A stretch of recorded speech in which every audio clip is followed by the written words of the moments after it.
Hello friends, welcome back to channel. చాలా మందికి engine flushing use చేయాలా చేయొద్దా అండ్ ఏ కండిషన్లో ఉన్నప్పుడు యూస్ చేయాలి అనే డౌట్లో ఉంటారు.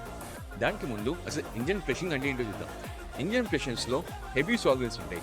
ఈ సాల్వెంట్స్ ఇంజన్ ఉన్న కార్బన్ పార్టికల్స్ అండ్ డస్ట్ పార్టికల్స్ని రిమూవ్ చేయడానికి హెల్ప్ చేస్తాయి.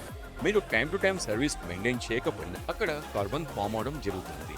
మీరు నియర్ బై మెకానిక్ అసిస్టెన్స్ తీసుకొని యూజ్ చేసి ఇంజన్ ఫ్లషింగ్తో రిమూవ్ చేయొచ్చు. Hope you like our content. Do like and share.